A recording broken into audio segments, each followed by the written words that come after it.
Chers amis, bonjour. Bienvenue dans ce temple pour ce culte des jeunes et des moins jeunes, sur le thème « Le déluge ».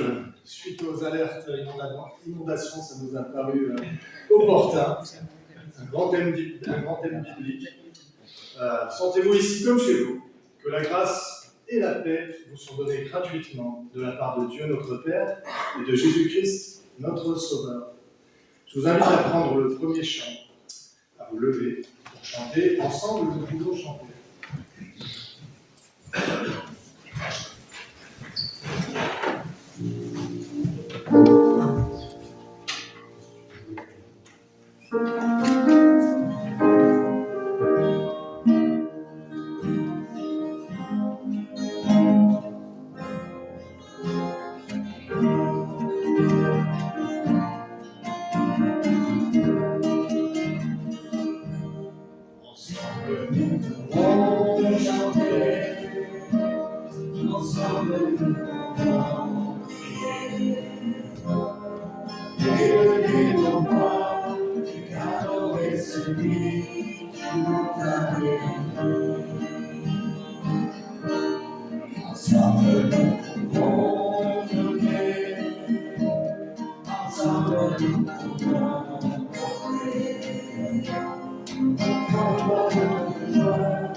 Je vous invite à la louange et à l'adoration avec Claire.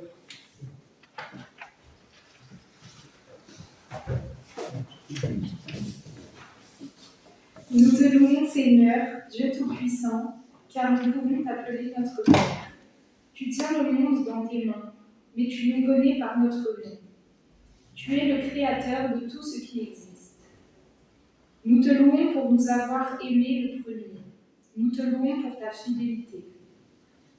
Nous te rendons grâce par les œuvres de ta main, pour tout ce que tu as fait parmi nous, par Jésus-Christ notre Seigneur.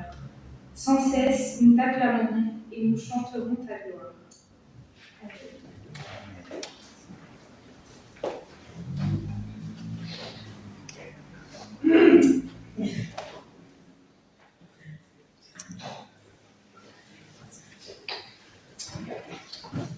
On vous propose un nouveau chant qu'on a appris, oui, vous pouvez vous lever, qu'on a appris récemment au café. Je pense que certains le connaissent déjà.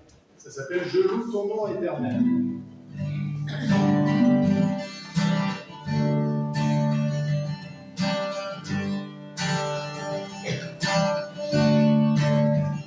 Je vous le fais d'abord une fois, comme ça vous comprenez bien. Je loue ton nom éternel. Seigneur, je célèbre ta beauté.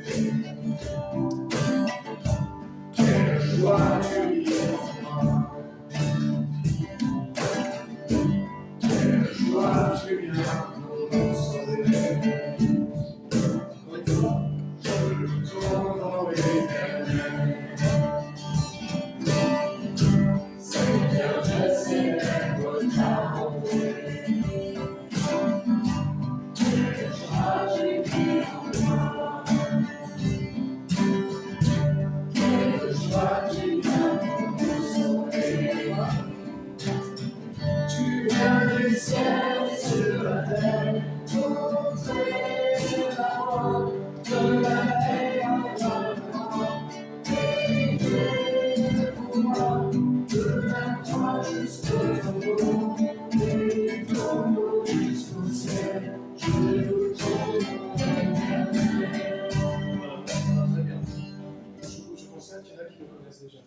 on peut le faire un petit peu plus rapidement, d'accord?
Mon fils, ma fille, je t'écris pour te dire combien je t'aime.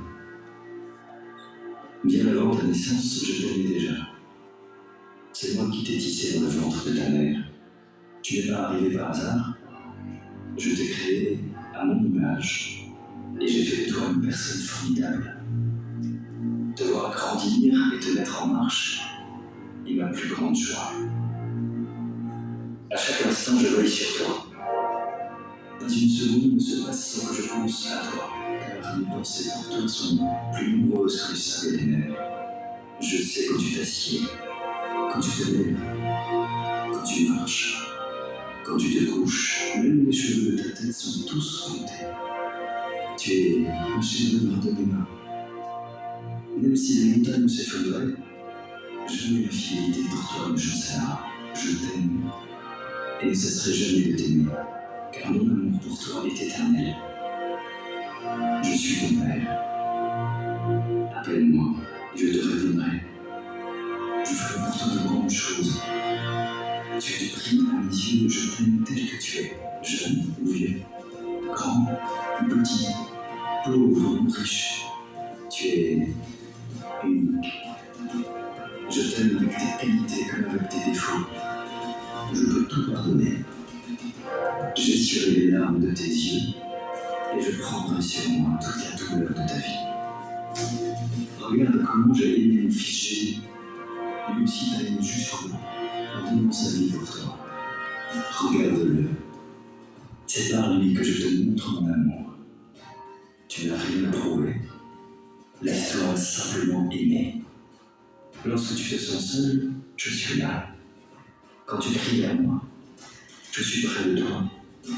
Même si une mère oubliait son enfant, moi je ne t'oublierai jamais. Si tu me cherches dans ton cœur, tu me trouveras. Et je te donnerai ce que ton cœur désire. Laisse-moi t'aimer. N'aie pas peur. Je sais combien il est difficile pour toi de me laisser approcher. Le péché te rend prisonnier et suscite en toi des peurs. Je veux t'en délivrer, car je t'ai créé pour la liberté. Je peux te guérir si tu le veux. Je veux te serrer dans mes bras pour te rendre plus fort. Choisis la vie. N'oublie jamais que je t'aime et que je t'attendrai. Toujours. Dieu, ton Père.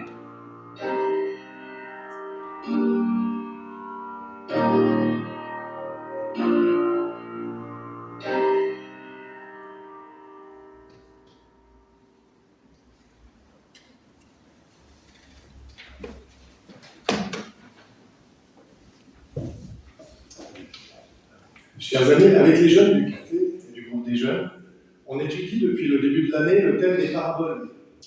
Parmi elles, l'une des plus connues, celle du fils prodigue. Un jeune garçon qui réclame sa part d'héritage à son père, puis il part, il s'en va de son foyer pour essayer de mener la grande vie. Vous connaissez l'histoire? Il tombe dans la misère après avoir dépensé tout son argent et il finit par retourner vers son père humblement. Son père le pardonne, le relève, pour le sortir de la poussière. C'est ce qu'on appelle la grâce, justement. Alors quelqu'un a dit un jour, l'échec est une sorte de sable mouvant. Agissez immédiatement, vous serez aspiré. Un faux pas ne définit pas une personne. Là où vous avez échoué, la main de Dieu n'échoue pas. Entre les mains de Dieu, aucune défaite n'est une défaite écrasante. Le psalmiste disait « L'Éternel a fermi les pas de l'homme et il prend plaisir à sa conduite. S'il tombe, l'homme n'est pas terrassé car l'Éternel lui prend la main. » Alors combien il est essentiel de comprendre cela. La grâce de Dieu surpasse tous nos échecs. Alors je vous invite à vous lever pour entendre ce pardon de Dieu en Jésus-Christ. Il n'y a donc maintenant plus aucune condamnation pour ceux qui sont en Jésus-Christ, pour nous qui marchons non seulement la chair, mais selon l'esprit. Car Dieu a tant aimé le monde qu'il a donné son Fils unique, afin que quiconque croit en lui ne périsse point, mais qu'il ait la vie éternelle. Amen. Alors réjouissons-nous du pardon de Dieu avec le cantique suivant. Quel ami fidèle et tendre que nous avons en Jésus-Christ.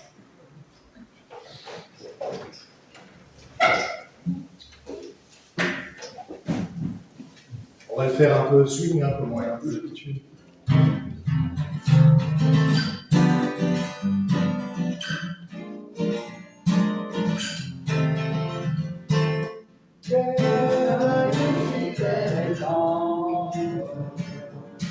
Nous avons en Jésus-Christ toujours prêt à nous entendre, à répondre à nos cris.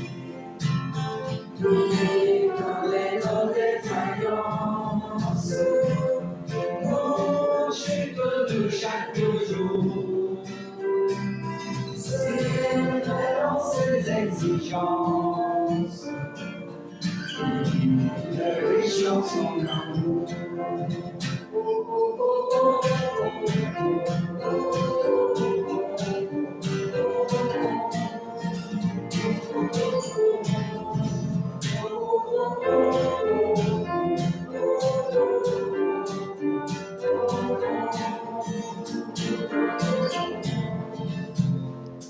Quel ami fidèle et tendre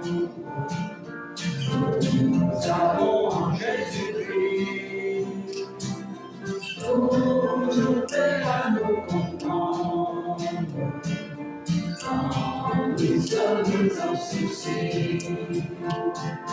Ils ont eu toutes nos craintes, mourons-nous tout notre cœur. Bien dans paroles saintes, avons le vrai bonheur.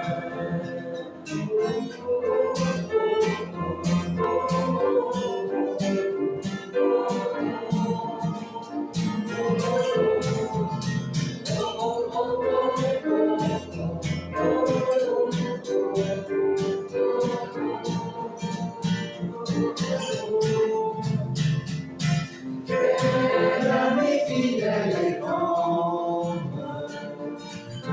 nous avons en Jésus-Christ, toujours prêt à nous défendre, quand nous presserait de nuit.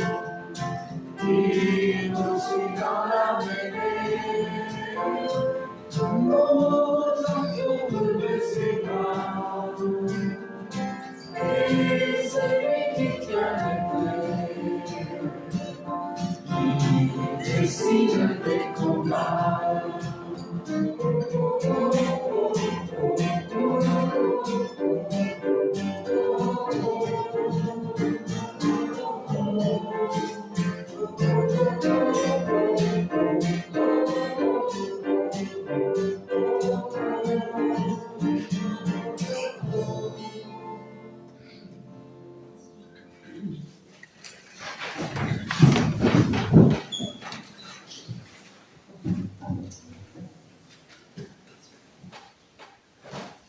Je vais laisser la place à Stéphano.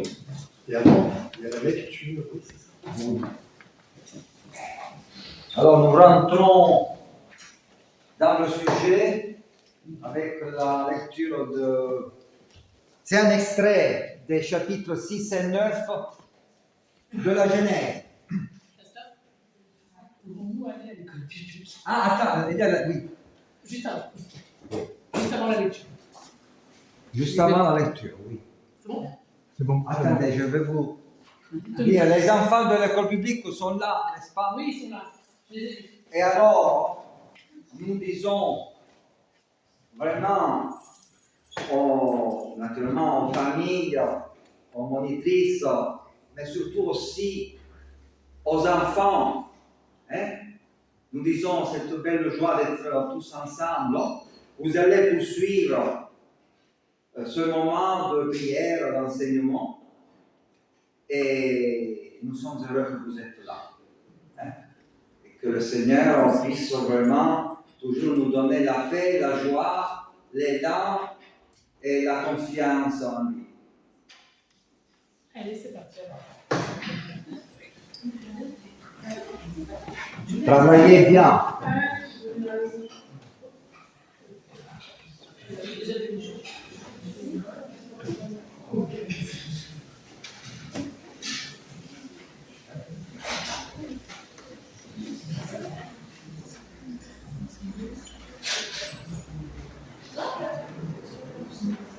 Le Seigneur vit que les humains étaient de plus en plus malfaisants dans le monde et que les penchants de leur cœur les portaient de façon constante et radicale vers le mal. Il en fut attristé et regretta d'avoir fait l'être humain sur la terre. Il se dit, il faut que je balaye de la terre l'humanité que j'ai créée, et même les animaux, grands ou petits, et les oiseaux. Je regrette vraiment de les avoir faits. Mais Noé bénéficiait de la bienveillance du Seigneur. L'humanité était corrompue. Partout, ce n'était que violence. Quand Dieu regardait la terre, il constatait que tous les êtres humains étaient corrompus. Il dit alors à Noé, « J'ai décidé d'en finir avec tous les humains. Par leur faute, le monde est en effet rempli de violence. Je vais les supprimer de la terre. Construis-toi une arche. Quant à moi, je vais faire venir le déluge sur la terre pour anéantir tout ce qui vit. Tout ce qui se trouve sur la terre périra. » Le Seigneur dit à Noé, « Entre dans l'arche, toi et ta famille, car j'ai constaté que tu es le seul parmi tes contemporains à être fidèle. Prends avec toi 7 couples de chaque sorte d'animaux purs, mais un couple seulement de chaque sorte d'animaux impurs. Pour les oiseaux, prends aussi 7 couples de chaque sorte, afin de sauver leur espèce sur la terre. Encore une semaine, et je ferai tomber la pluie pendant 40 jours et 40 nuits. Je balayerai ainsi de la surface du sol tous les êtres que j'ai faits. » Noé exécuta tout ce que le Seigneur lui avait ordonné. Noé entra dans l'arche avec sa femme, ses fils et ses belles-filles pour échapper à l'inondation.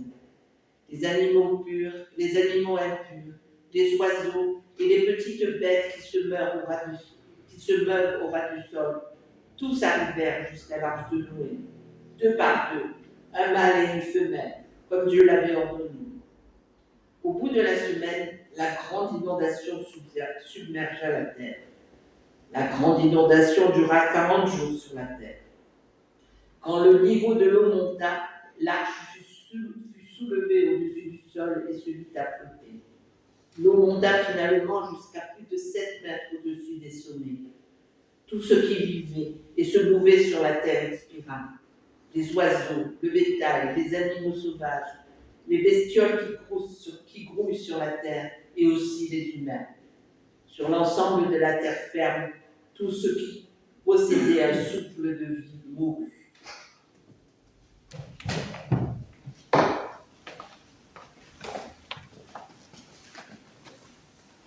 Voici la première partie du récit. On croyait que Takako devait venir au culte. Donc, devant Takako, on s'est dit qu'il faut au moins lui donner la possibilité de jouer durant l'ensemble et durant la première partie du texte et la deuxième partie du texte. Non, il n'y a pas de takako, je ne l'en pas. Je vous propose de faire une musique, parce que le texte est très long. Avant de lire la deuxième partie, qu'est-ce que tu proposes, Fred? Vous avez... Juste une musique. Oui, je pense même juste pour une musique.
Le Seigneur balaya ainsi de la terre tout ce qui vivait, depuis les êtres humains jusqu'aux grands animaux, aux petites bêtes et aux oiseaux. Ils furent éliminés de la terre. Seul Noé survécut et avec lui ceux qui étaient dans l'arche. Dès le premier jour de l'année où Noé eut 601 ans, l'eau était résorbée sur la terre. Le 27e jour du second mois, la terre était tout à fait sèche. Noé sortit donc de l'arche, puis sortirent aussi par famille tous les animaux, avec les oiseaux et les petites bêtes qui se meuvent au ras du sol. Le Seigneur dit, désormais, je renonce à maudire le sol à cause des êtres humains. C'est vrai, dès leur jeunesse, ils n'ont au cœur que de mauvais penchants. Mais je renonce désormais à détruire tout ce qui vit comme je viens de le faire. Tant que la terre durera, semailles et moissons, chaleur et froidure, été et hiver, jour et nuit, ne cesseront jamais. Dieu dit alors à Noé et à ses fils, je vous fais une promesse ainsi qu'à vos descendants et à tout ce qui vit autour de vous, oiseaux, animaux domestiques ou sauvages, ceux qui sont sortis de l'arche et tous ceux qui vivront à l'avenir sur la terre. Voici à quoi je m'engage. Jamais, jamais plus la grande inondation ne supprimera la vie sur terre. Il n'y aura plus de grande inondation pour ravager la terre. Dieu ajouta, voici le signe que je m'y engage envers vous et envers tout être vivant aussi longtemps qu'il y aura des hommes. Place mon arc dans les nuages, il sera un signe qui rappellera l'engagement que j'ai pris à l'égard de la terre. Chaque fois que j'accumulerai des nuages au-dessus de la terre et que l'arc-en-ciel apparaîtra, je penserai à l'engagement que j'ai pris envers vous et envers toutes les espèces d'animaux. Il n'y aura jamais plus de grande inondation pour anéantir la vie. Je ferai paraître l'arc-en-ciel et je penserai à l'engagement éternel que j'ai pris à l'égard de toutes les espèces vivantes sur la terre. Et Dieu le répéta à Noé, l'arc-en-ciel est le signe de l'engagement que j'ai pris à l'égard de tous les êtres qui vivent sur la terre.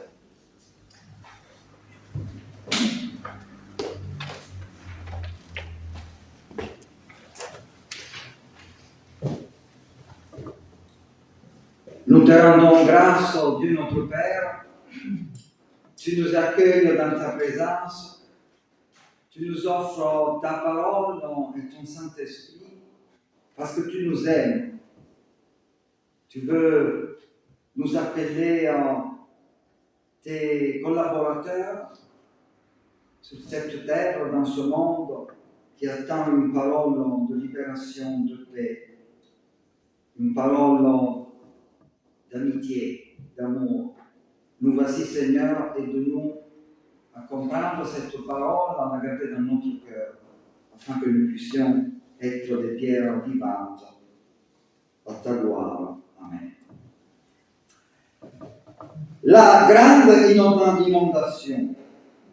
Nous avons vécu une petite inondation, même si très dangereuse. Je ne sais pas si vous avez vu la télévision. Hein? Vous avez bien sûr vu donc toute la pluie, tout ça. Il y a eu des images choquantes quand même. Des inondations qui ont frappé notre région. Je ne sais pas si vous vous souvenez quelle image qui vous a touché. Laquelle? À Saint-Martin-des-Ubis, ils ont eu de nouveau grosses inondations. Grosses inondations. Vous avez vu aussi le bus, je ne sais pas si c'était un bus ou deux bus. Alors, cette inondation m'a fait penser à un ami, à un monsieur que je connais en Italie, il s'appelait Antonio. Antonio était berger, une personne très cultivée, et un jour il m'a écrit une lettre, quand j'étais pasteur âgé. Et dans cette lettre, il se posait des questions sur le déluge. Ce frère en Christ disait être très perplexe à l'écoute de ce récit du livre de la Genèse, très perplexe pour plusieurs raisons. Dans un premier temps, écrivait, le Seigneur vit que les hommes étaient de plus en plus malfaisants dans le monde et que les penchants de leur cœur les portaient de façon constante et radicale vers le mal. Puis, toutefois, après le déluge, Dieu dit, désormais je renonce à maudire le sol à cause des êtres humains. C'est vrai, dès leur jeunesse, ils n'ont au cœur que de mauvais penchants. Donc Antonio m'écrit cette lettre. Et il se demande, mais finalement, monsieur le pasteur, moi je suis tout petit, je viens de commencer, monsieur le pasteur, mais finalement, toute cette opération de déluge a-t-elle été utile? Point d'interrogation. À quoi bon donc toute cette tuerie, massacre d'hommes et d'animaux, si enfin rien n'a changé? L'être humain est toujours aussi méchant. Est-ce que Dieu s'est trompé? Quel enseignement pouvons-nous recevoir de ce récit? Et voilà, les belles lettres qui peuvent arriver dans les presbytères. Et je vais essayer de donner une réponse. Effectivement, les observations d'Antonio sont pertinentes. À sa grande perplexité devant ce récit, il est légitime, il reste dubitatif. En effet, si les humains qui étaient méchants avant le déluge le sont encore après, il est évident que toute l'opération déluge, avec l'effrayante catacombe de toute forme de vie, n'a servi à rien. Et on peut se demander pourquoi Dieu a pris une telle décision. Il n'est pas facile de le comprendre. Il n'est pas facile de le comprendre. On pourrait se consoler en envisageant la possibilité que le déluge n'est pas un fait historique, un fait réel, une sorte de parabole. de contes catéchistiques qui veulent nous faire apprendre quelque chose. Mais les questions ne seraient pas résolues. Essayons donc de développer notre prêche en essayant d'offrir une petite réponse à notre Antonio. Je vous propose 3 points. Petit A. Le déluge est-il la description d'un événement historique ou s'agit-il d'une parabole, un enseignement au service de la foi? Point d'interrogation. Petit B. Pourquoi Dieu a-t-il envoyé le déluge? À cette question, il faudra essayer de répondre à la réponse que nous devons donner à notre Antonio. Et 3e point, quel est son sens, le sens du déluge? Et donc, quel est son enseignement? Voyons le premier point. Le déluge, tel que la Bible le présente, est-il un fait historique? Là, je ne vous dis pas de lever les doigts, parce qu'il pourrait y avoir des surprises. Moi, je dirais que nous ne pouvons pas le savoir. La Bible en parle dans les premiers 11 chapitres de la Genèse, donc dans un contexte qui précède la narration historique, qui commence avec le chapitre 12, avec Abraham, tous les personnages des patriarches. Je dirais que le déluge appartient donc à une sorte de préhistoire, dans laquelle histoire, mythe et légende se mêlent facilement l'un à l'autre. Une chose toutefois est certaine. Nombreuses cultures anciennes et un peu partout dans le monde ont toutes gardé le souvenir d'un déluge universel. Partout, vous trouverez dans les religions un récit du déluge universel. Par exemple, j'ai découvert qu'à Babylone, on raconte que les dieux sont fatigués par les hommes qu'ils avaient créés pour leur bon plaisir et leur service, et qu'en fin de compte, ces hommes-là trouvent leur tranquillité et les divinités ne veulent pas être dérangés, ils décident de détruire le monde. C'est un mythe en Babylone. Mais il est vrai qu'un souvenir reste d'une catastrophe qui a touché et bouleversé profondément la Terre, la planète, et a effacé pour un temps plus ou moins long presque toute forme de vie. Une fois, je me suis retrouvé dans un musée et je suis passé, musée de sciences, je suis passé dans l'atelier astronomie et je vois la formation de la planète Terre. Il semblerait qu'au bout d'un moment, il y a eu, durant 400 millions d'années, de la pluie sur la Terre. 400 millions d'années. Alors, il semble que dans l'histoire de notre planète, il est évident qu'il y a 400 millions d'années, il n'y avait même pas un micro. Mais il semble que dans l'histoire de notre planète, il y ait eu plus d'un déluge universel de ce genre. La branche de la science moderne qui étudie les fossiles et la croûte terrestre parle d'ère géologique. Et on peut penser que le passage d'une ère à l'autre eut lieu à travers de profondes et radicales crises planétaires, comme par exemple la glaciation. Et que des récits comme celui que nous venons de lire, celui biblique du déluge, soit l'écho lointain dans un de ces événements cosmiques que l'humanité a vécu dans une période très très lointaine. Peut-être quelque chose qui a laissé une trace indélébile dans la mémoire de l'humanité. Je dirais donc que le déluge est un fait historique, ou si vous voulez préhistorique, que la Bible, strictement à l'histoire ou à la préhistoire de l'humanité, mais qui appartient plutôt à l'histoire de la planète et à sa lente et complexe formation. Donc à l'histoire de la troisième planète du système solaire. Ça, c'est le premier point.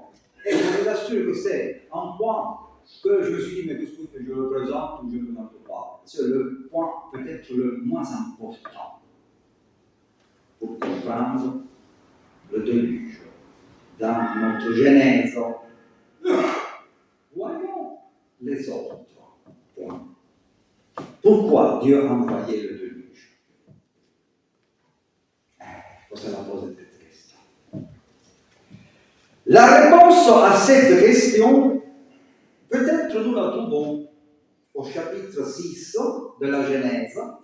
Le Seigneur vit que les hommes étaient de plus en plus malfaisants et que le penchant de leur cœur le portait de façon constante et radicale vers le mal.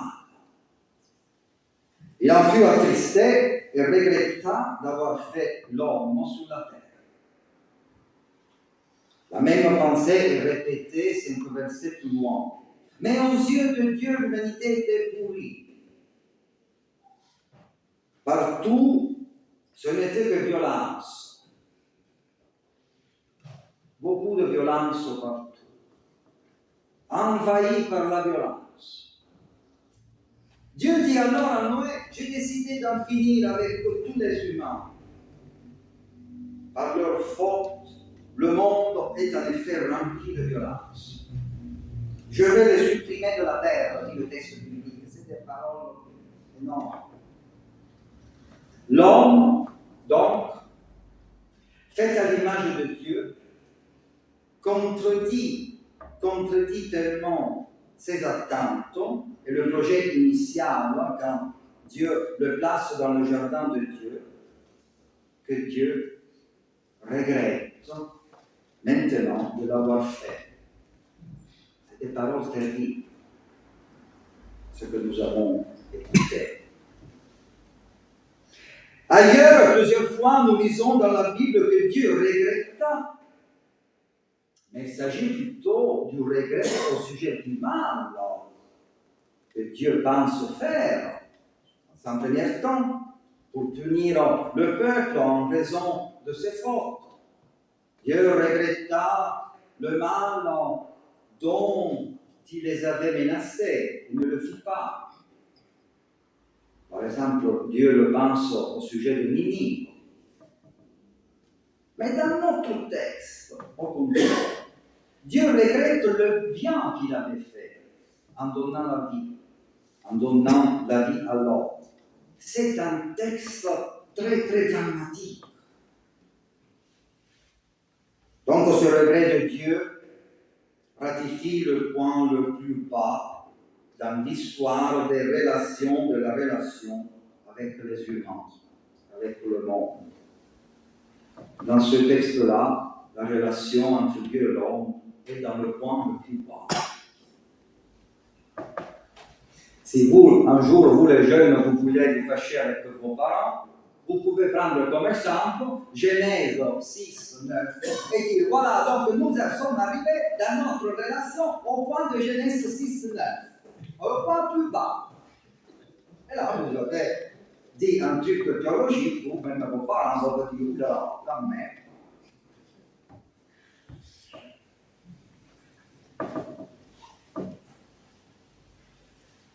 Et aujourd'hui, encore, nous avons des exemples bien plus tragiques, que des petites disputes dans nos foyers.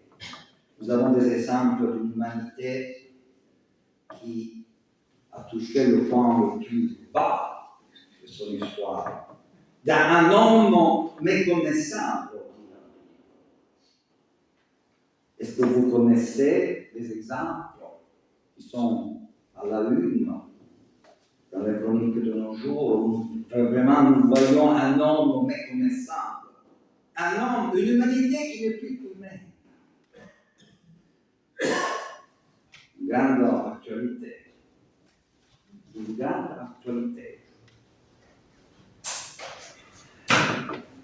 d'autres mots, la scène donc, de cette relation est la suivante. Dieu avait créé le monde afin qu'il soit le lieu de sa gloire et un jardin où les hommes auraient pu vivre ensemble, en paix, en fraternité. Mais hélas, la terre devient un lieu plein de violence.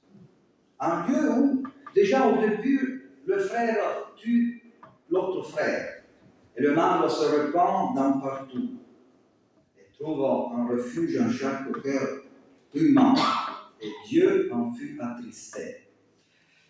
Alors, chers frères et sœurs, la Bible nous décrit une distance infinie entre le cœur de l'homme, dont le penchant le porte de façon constante et radicale vers le mal, et le cœur de Dieu, blessé. Là, vous voyez un Dieu abattu devant le spectacle d'un monde violent, corrompu. Dieu souffre dans ces 3 chapitres de la Genèse. Il ne s'agit pas de colère, mais de douleur. Souffrance dans l'échec. Vous voici devant la douleur d'un Dieu vaincu. Dieu avait tout investi sur l'homme. Adam, Ève, c'est magnifique, comme ils sont jolis, comme ils sont beaux. Dieu avait tout investi. Et l'homme, l'être humain, le trahit. La scène ressemble à celle d'un artiste qui peint un tableau et après avoir fini son œuvre, s'aperçoit qu'il ne correspond pas à l'idée qu'il voulait exprimer. Et donc, qu'est-ce qu'il fait l'artiste? Il met de côté son tableau et en fait un autre. Dieu veut avoir pensé comme cet artiste dans sa douleur, en voyant un monde plein de violence et un homme qui n'est pas le reflet de son image. Il y a beaucoup de poésie dans ces 3 récits de la Genèse. Voilà que le cœur de Dieu, dans le cœur de Dieu, alors, naît l'idée du déluge. À ce moment. Une idée qui a dû tourmenter Dieu. Parce qu'elle a contredit cette idée, elle contredit son être le plus profond. Dieu est créateur et non destructeur. Il sème la vie et non la mort. Avec le déluge, Dieu ne semble plus Dieu. Il se métamorphose. Le déluge est le signe de la défaite du Dieu créateur. Pourquoi donc le déluge?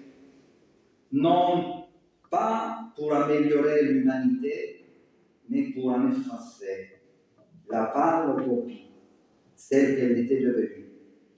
Dieu ne supporte pas un monde et un être humain devenu le contraire de ce qu'il devait et pouvait être. Le déluge. Peut-on lui donner tort? Antonio se demande, peut-être Dieu s'est trompé-t-il? Est-ce que Dieu s'est trompé-t-il? Dieu lui-même s'est posé cette question et sa réponse a été très amère. Oui, je me suis trompé en créant l'homme. Genèse 6, 9. Oui, je me suis trompé en créant l'homme. Et nous arrivons au 3e et dernier point. Quel est le sens et donc l'enseignement de l'histoire du déluge? Chers amis, elle contient plusieurs enseignements, au moins 4 que je résume d'une manière très très synthétique, afin que vous puissiez les garder dans votre cœur, et peut-être porter un peu de lumière. Le déluge n'a servi à rien. Avant et après, et jusqu'à nos jours, l'être humain, malheureusement, est encore violent et corrompu. Violence et corruption n'ont pas disparu ni diminué. Peut-être même qu'elles ont augmenté. Violence, je ne veux pas faire des exemples là qui sont à la une, malheureusement.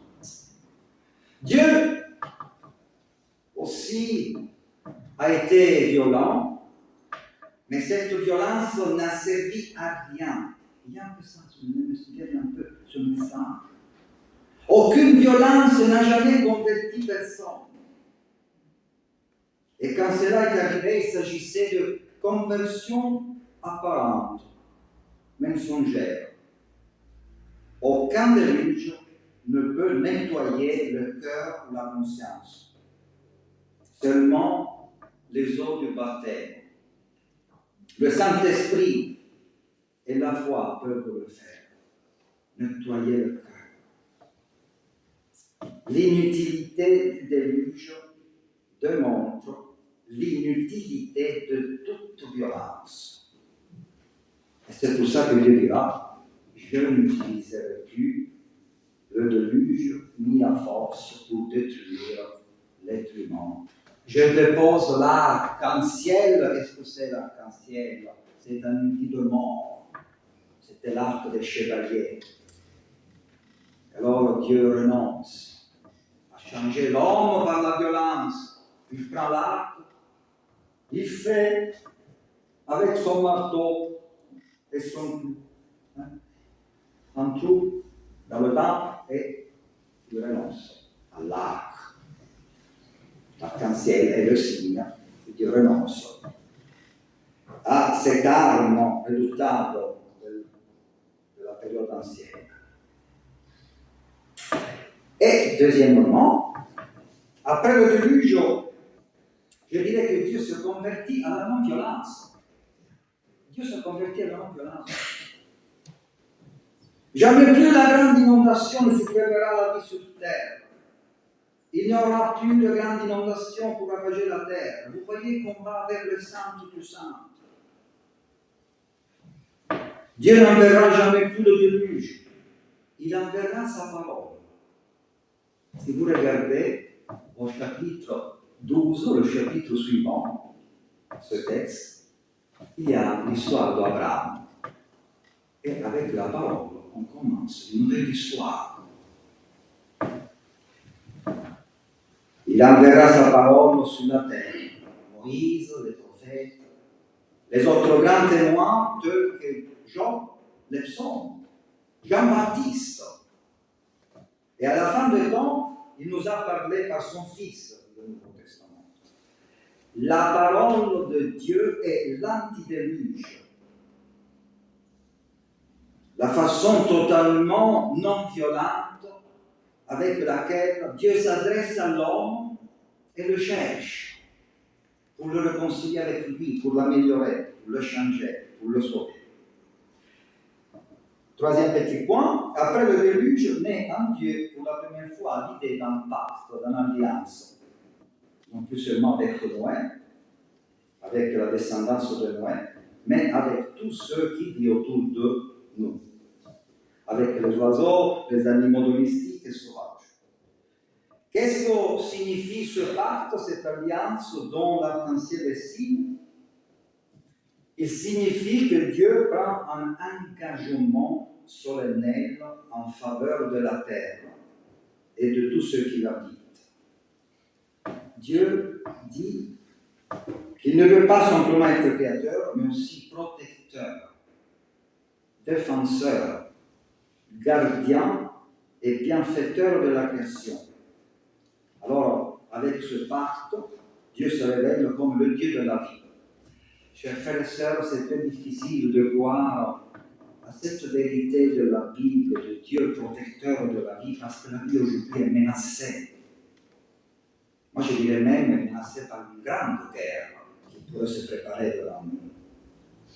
Et là, la Bible nous dit qu'il est au boulot. Parce qu'il n'est pas simplement créateur, mais aussi protecteur de la vie. Nous voyons la bêtise humaine, la violence des violents, et nous disons on va vers un Dieu, vers la guerre atomique. Non. Un message d'espérance. Nous ne sommes pas seuls, nous, qui sommes pour la vie, pour la paix. Il y a un Dieu qui est aussi protecteur. Texte extraordinaire. Et pour clôturer le dernier point, avant, pendant et après le déluge, il y a Noé. Homme au droit, fidèle à Dieu, qui marchait en communion avec Dieu. Il bénéficiait de la grâce du Seigneur. Noé console Dieu dans sa douleur et rend sa défaite moins lourde. Noé et l'arche sont le pont vers un nouveau commencement. Un nouveau commencement. La justice de Noé console Dieu parce qu'elle démontre que l'homme peut aussi être droit et juste et non violent et corrompu. Et après Noé, il y aura un homme encore plus parfait, Jésus, qui incarne totalement le rêve accompli de Dieu, un homme droit, un homme confiant, un homme de vie. Amen. J'étais un peu long, mais c'est un texte extraordinaire. Je vous lance des idées comme ça. S'il vous plaît, quelle a été la réponse? Parce que il ne m'a jamais répondu, mais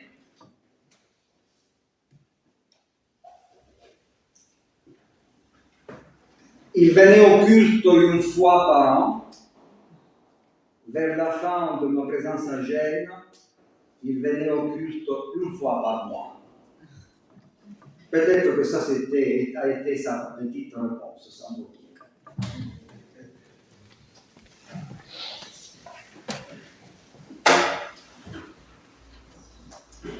Merci Stéphane. Je vous invite à vous lever pour chanter mon entrée en voix.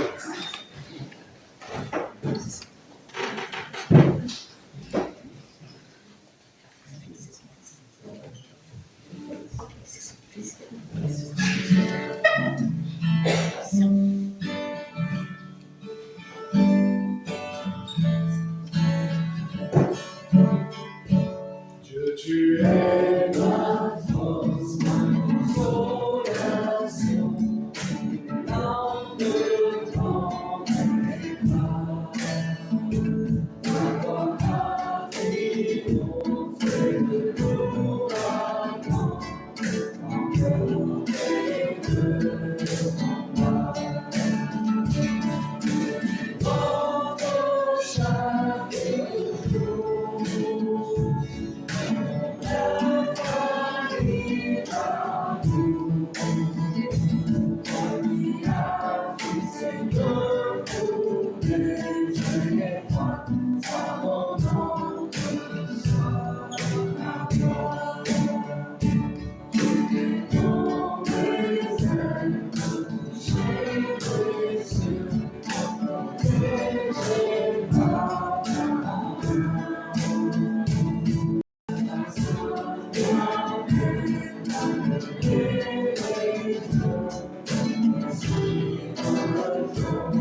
C'est le moment des annonces. Alors tout est affiché, je vais quand même le lire. Synode des jeunes à partir de lundi, on a 6 participants. Donc cette fois tous plus de 15 ans. Vous voyez qu'au niveau des jeunes, là, il y a de plus en plus de fin de collège et de lycée. Merci de penser à eux, de prier pour eux, qu'ils puissent vraiment recevoir de belles choses pendant ce séjour. Culte des réformations, donc le 28 à Grasse et le 29 à Vence. Le samedi 28, on est tous aussi cordialement invités au temple de Cannes pour une pièce de théâtre. Donc c'est Christian qui nous invite en personne, alors il faut y aller. 1768, résister sous Louis XIV à la tour de Constance. Prochaine réunion, alors le 9 novembre, la halte prière, qui a lieu donc 2 fois par mois, le jeudi de 16h à 16h30. La lecture continue et partage biblique sur l'évangile de Matthieu. Ça a lieu 1 fois par mois, donc la prochaine, c'est rendez-vous le 23 à 14h30 pour le chapitre 4. Et on peut d'ores et déjà annoncer la retraite du consistoire qui aura lieu fin janvier à Roquefort, avec le thème, on ne voit pas bien sur l'affichage, c'est Richard Cadou qui va parler de vivre et croire en la résurrection. Est-ce qu'il y a d'autres annonces? J'étais un peu rapide, mais tout est affiché. Bravo. C'est bien. Moi, je tiens à remercier les jeunes qui sont venus parce que je ne pensais pas tellement viendraient, parce qu'on est en période de vacances scolaires. Donc, super, ils sont là. Il y a Théo, Franck, Pierre-Henri, Victoria, Claire, Anna, Luc. Ça fait déjà un bon petit paquet pour une période de vacances. Donc, merci beaucoup pour votre présence. Merci aux parents qui les ont, grands-parents, aux parents qui les ont accompagnés. Voilà, merci à vous, c'est gentil de les soutenir. C'est le moment de l'offrande.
Alors, nous arrivons au moment de la prière d'intercession.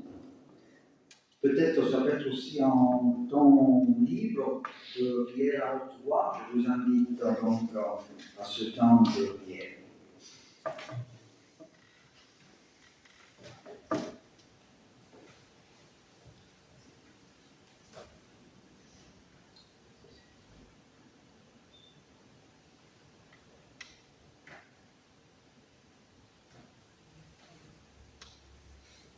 Merci pour ta parole. Elle est la vérité. Et tu nous l'as révélée par Jésus-Christ. Nous bénissons ton grâce, parce qu'elle est vivante et permanente. Sois nous.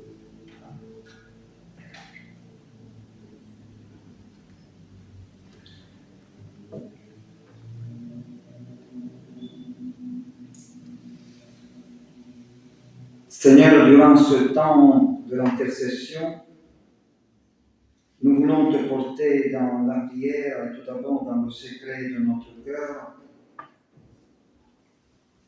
les visages et les noms de nos amis, nos proches qui sont dans la détresse, dans la solitude ou dans la maladie.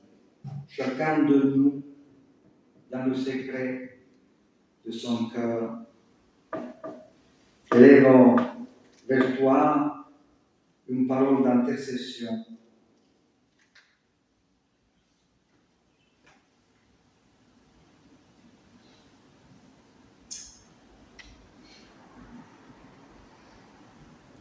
Et ensemble, nous te prions pour ce camp, pour ce synode des jeunes. Nous savons que c'est un temps de bénédiction, un temps où tu nous offres l'amitié réelle, visuelle, dans la présence d'un ami, d'un copain, des animateurs. Nous te remettons notre jeunesse, nous te remettons aussi les familles et les foyers. Nous pensons aux foyers aussi où il n'y a pas l'harmonie. Nous te prions aussi, Seigneur, surtout pour les foyers où il y a des graves difficultés, où on fatigue beaucoup à remettre au centre la réconciliation et l'amour. Que ta parole puisse toujours nous rappeler que l'amour est appelé à ressusciter. Et nous voulons te prier pour ceux que nous ne connaissons pas et qui traversent une période de guerre, de conflit, de barbarie.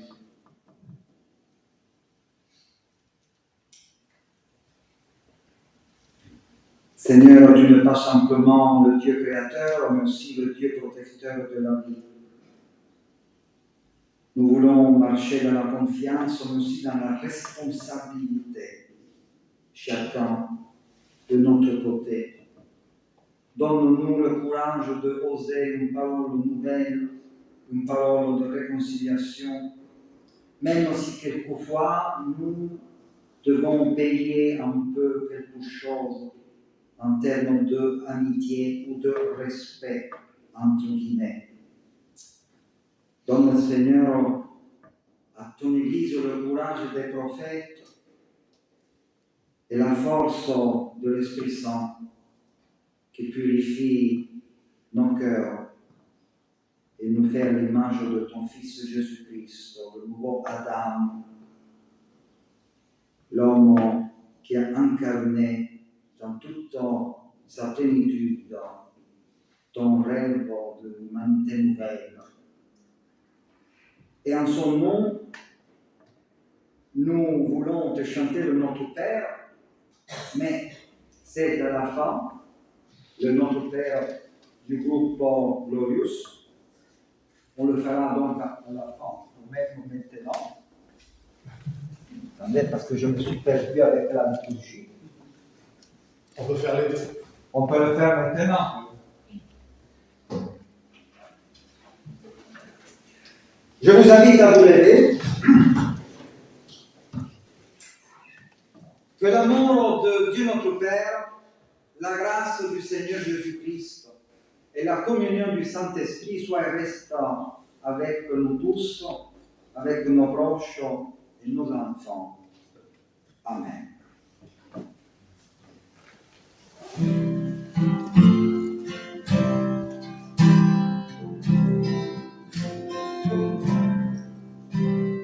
Notre Père qui es aux cieux, que ton nom soit sanctifié, que ton règne vienne, que ta volonté soit faite sur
Amen. Amen. À chacun. Merci beaucoup à notre très cher Fred, qui est vraiment une bénédiction pour la jeunesse, mais aussi pour chacun de nous, pour son église de grâce. Et merci aussi.